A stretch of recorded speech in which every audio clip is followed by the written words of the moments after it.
Obrigado, Rani, pela apresentação. Agradeço pelo convite de estar aqui e batendo esse papo com os amigos daqui da mesa, que já são de longa data. Não só nos conhecemos, como já, em algum momento, tivemos trabalhos cruzados.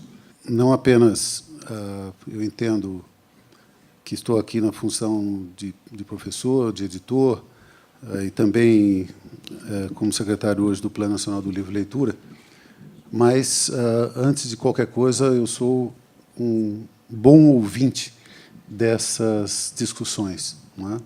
Eu acredito que todas essas funções que eu acabo exercendo na vida, professor, editor, às vezes bibliotecário, e as funções públicas, dirigindo programas de leitura ou bibliotecas, tem muito a ver com a escuta. Tem muito a ver com um enorme ouvido para aquilo que as pessoas dizem, vivenciam e sentem. Então, realmente é um prazer estar aqui na tarde de terça-feira, como diz a Marisa, vendo e ouvindo e debatendo leitura. Quando estava preparando um pouco esse material para cá, eu me lembrei, e perante essa informação, Brasil lê, o brasileiro lê, eu me lembrei dessa foto que eu tirei recentemente e que me mostrou, na história desse ícone lá da arqueologia e da história britânica, Stonehenge, que toda a história desse monumento, que também tem a forma, aliás, de onde estamos hoje, não é? Esse hexágono, não é?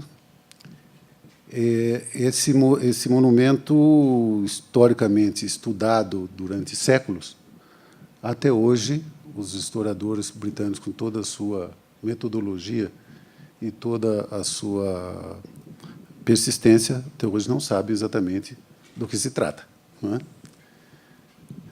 Aí foi quase inevitável ligar uma coisa com a outra, porque quando nós falamos hoje do brasileiro ler ou brasileiro não ler, e perante tantas experiências diversas de um Brasil tão diverso, que eu estou conhecendo cada vez mais, talvez esse seja o grande extrato que eu tiro dessa posição hoje como secretário do Plano Nacional do Livro e Leitura, é entender exatamente, ou pelo menos perceber essa diversidade do Brasil todo e de como essa afirmação, o brasileiro lê, pode ser trabalhado numa compreensão para programas que se pensa não apenas dentro de uma cidade, de um bairro, de um estado, mas dentro de um país com essas contradições e com essa dimensão que é o Brasil. Não é?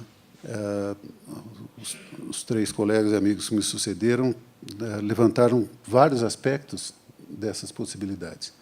Então, antes de mais nada, eu acho que nós estamos falando de um monumento ainda indecifrável.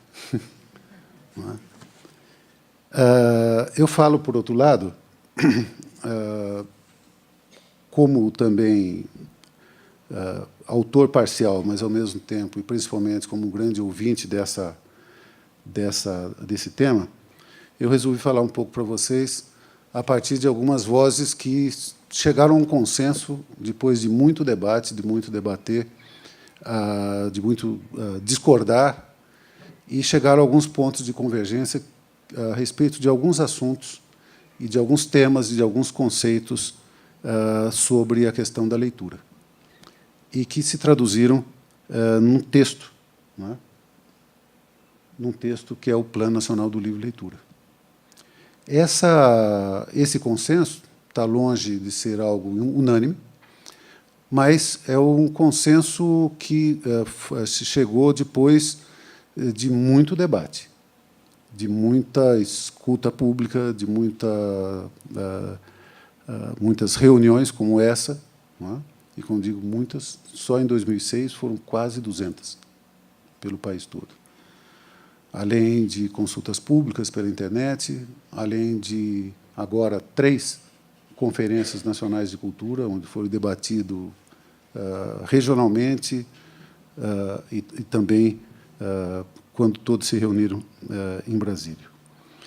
Então, quando eu falo as questões que eu vou levantar, tem muitas das coisas que eu penso, mas eu quis transmitir para vocês mais o que esse consenso, vamos chamar assim, não é? Que está conduzindo hoje uma política pública na área do livro, leitura, literatura e bibliotecas, está pensando um pouco sobre esse assunto. A questão que se coloca quando se discute a questão o brasileiro lê ou o brasileiro não lê, ou como fazer aumentar os índices de leitura, ou como trabalhar a qualificação da leitura do brasileiro, passa por algumas questões, mas, entre todas as questões, me parece que duas se impõem dentro de um contexto de uma política pública, de um país desse tamanho, com a nossa diversidade. A primeira delas seria exatamente como desenvolver novos leitores, porque, de certa forma, é isso que se trata, e quando nós falamos de novos leitores, não necessariamente é o público infantil, juvenil, mas são novos leitores mesmo, aqueles que nunca leram, ou aqueles que nunca tiveram acesso à leitura. Como desenvolver, então, os novos leitores em um país com o atraso histórico no direito à leitura e com carências sociais igualmente importantes. Não é? Porque não se trata do único problema do Brasil. Não é? Não se trata... Estamos muito longe dessa equação. A carência, portanto, não é só uma carência da leitura e do acesso à leitura e à cultura, mas não sabemos de todas as mazelas que ainda persistem no país. Segundo, como dar organicidade a essas políticas, programas e ações de formação de leitores que, historicamente, sempre estiveram dispersas. A história do desenvolvimento de uma política pública de livro, leitura, literatura e bibliotecas no Brasil é uma história da dispersão. É uma história das iniciativas individuais ou das iniciativas mesmo do setor público, que não apenas esbarram em recursos escassos, tanto materiais quanto humanos, mas também esbarra principalmente com algo que outro dia me falaram que era um fantasma, e eu contestei dizendo que ele é bem concreto, ele é bem carinhoso, que é a questão da descontinuidade das políticas. Dentro dessa questão, portanto, para responder essas duas perguntas, nós chegamos lá em 2006, e esses debates, essas discussões, chegaram a duas exigências que se entendeu como exigências básicas e que se impuseram no debate. Primeiro, que a questão era tão intrincada, não é? Essa questão era tão difícil de ser não apenas compreendida, mas principalmente trabalhada, que não haveria possibilidade apenas do Estado brasileiro, seja em todos os seus níveis, federal, estadual, municipal, resolver somente com políticas públicas essa questão. Na verdade, a política pública deveria envolver a sociedade, fazendo com que Estado e sociedade pudessem criar um espaço de diálogo, mas, mais que um espaço de diálogo, ela pudesse criar um espaço de atuação e cooperação para o desenvolvimento da questão da leitura no Brasil. E a segunda exigência e constatação é que a educação e a cultura não poderiam mais caminhar separados nessa briga pela leitura no país. Se não me engano, foi a Marisa que fez a afirmação de que a escola não forma leitores, porque parece que só se lê na escola. Não é? É verdade isso. Isso é absolutamente, pelas pesquisas que existem, que são pouquíssimas, descontínuas também, a formação do leitor na escola é apenas aparente, porque ele lê muito no período escolar e, a partir do período escolar, há um declínio crescente. Não é? Numericamente, a pesquisa que o Retratos da Leitura no Brasil fez, e foi reafirmado numa segunda vez, é que aquela imagem que nós temos dos avós leitores, não é? Das pessoas de idade, sentadas na cadeira, lendo, é a cada vez mais algo inexistente. não é? Porque a leitura, o pico da leitura é por volta dos 20, 21, 22 anos, depois é o declínio. Então, uma das questões levantadas é exatamente que não apenas a tarefa do desenvolvimento de novos leitores passa pela educação, mas passa principalmente pela intersecção entre cultura e educação e a cooperação estreita entre ambos.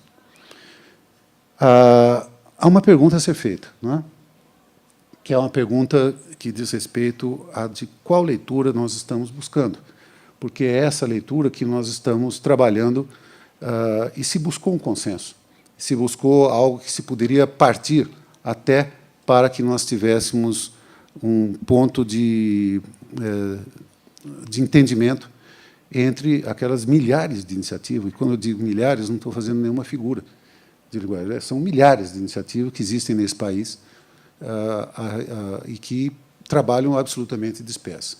O que, de certa forma, acaba unindo as pessoas em torno de um conceito de leitura. Que tipo de leitura que é entendido? Os mediadores, a ideia de dar uma centralidade aos mediadores de leitura, no eixo 2 do Plano Nacional do Livro e Leitura, primeiro estabeleceu, falando um pouco historicamente, de 2006 para cá, primeiro estabeleceu um certo estranhamento, não é? Porque essa cultura muito arraigada, que, do ponto de vista governamental, que nós temos que comprar livros e distribuí-los, e isso é ação governamental, que, aliás, não é uma questão só do Brasil, hein? Isso é uma questão que paira por toda a América Latina, em vários e vários episódios que eu participei, inclusive desde a época que eu dirigi a Biblioteca Mário de Andrade, no México. Os bibliotecários viram a ação que nós estávamos fazendo aqui em São Paulo, tentar abrir a biblioteca, criou aquele colégio de São Paulo, enfim, começou a ter uma certa movimentação, e me convidaram e criaram uma certa armadilha, porque era um fórum de bibliotecários e tinha as 3 principais bibliotecas do México e eu, representando a Mário de Andrade. E eu fui o primeiro a falar. Eles me colocaram para o que estava fazendo. Eu, todo entusiasmado, falando das aberturas, etc., fazendo para puxar as pessoas da rua para dentro, aquela coisa toda. E os 3 foram categóricos. Nós temos que ter uma biblioteca com livros atualizados, limpa, iluminada e com a porta aberta. Se alguém quiser entrar, que entre. Dessa forma. De certa maneira, é uma mentalidade que perpassa toda a América Latina. Quer dizer, onde a função do mediador, do facilitador, daquele que leva a leitura, a figura humana, nesse sentido, é absolutamente desvalorizada. O que nós encontramos do ponto de vista da máquina do Estado? Porque, obviamente, há os responsáveis, há os políticos, os secretários, os ministros, os presidentes, os governadores, mas há uma máquina instalada. A máquina instalada pensa mais ou menos dessa forma, quer dizer, nós temos que fazer um bom trabalho. É uma coisa mais burocrática, e levar o livro, distribuí-lo, fazer chegar, mas a realização, o corpo humano que faz isso, é bastante desvalorizado. Então, esse estranhamento, depois de muito debate, discussão e divulgação, etc., hoje eu posso dizer para você que é algo que está muito incorporado nessas camadas dirigentes e, finalmente, se chega à ideia da formação continuada, não é? E nós estamos discutindo com o Ministério da Educação e com o Ministério da Cultura a continuidade ou a retomada de um programa muito tímido que começou em 2009 e 2010, que era exatamente por intermédio do site do Plano Nacional do Livro e Leitura, nós demos o primeiro passo, que é obviamente insuficiente, obviamente primário, mas que é o primeiro passo em relação a isso, que é a formação de cursos à distância de mediadores de leitura pelo país todo. Não é? Pelo país todo. E essa mediação não apenas seria da mediação de leitura, mas também da articulação, por intermédio da mediação, dos planos municipais de livro e leitura, que é onde as coisas podem, de fato, começar a acontecer de baixo para cima. Não é? Eu sempre digo que o Plano Nacional do Livro e Leitura só se realizará quando houver planos municipais de livro e leitura em funcionamento. Não é? Então, esse tipo de trabalho da construção e da valorização, primeiro, da construção da figura, porque ele é ignorado. Segundo, da valorização dessa figura, é um processo dentro desse processo todo. A única coisa que eu posso dizer a você, com toda certeza, é que hoje já não há, não só do ponto de vista conceitual, mas também do ponto de vista da preocupação dos programas de política pública do Ministério da Cultura, e começando no Ministério da Educação, né, da figura do mediador como parte central da formação de leitores no país. Né? Mas tudo isso que eu estou colocando para vocês, incluindo tudo que eu já falei, você sempre coloque no seguinte patamar. Ainda é algo frágil. É algo em construção. E que, recentemente, inclusive, levou uma rasteira. Nós tivemos o Prêmio Nacional do Livro e Leitura durante 2 anos e meio absolutamente parado. 2011 até meados do ano passado. Parado literalmente.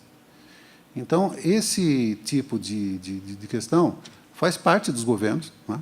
Faz parte de certas dinâmicas políticas, mas se consolida em alguns programas que são muito interessantes. Por exemplo, nós estamos trabalhando, nós lançamos 4 editais esse ano no Ministério da Cultura. Né? O terceiro edital exatamente trabalha com a formação literária, que são cursos e oficinas de criação literária. Né? Foi um edital lançado, já terminou as inscrições, mas a ideia qual era? Nós estamos trabalhando não apenas com a formação de escritores, mas a formação também de escritores mediadores. Então, as ações pela descontinuidade poderiam hoje estar em outro patamar. Né? Poderiam estar em outro patamar, porque mesmo esse site de formação de mediadores foi interrompido em 2011. Então, é esse braço de ferro, etc.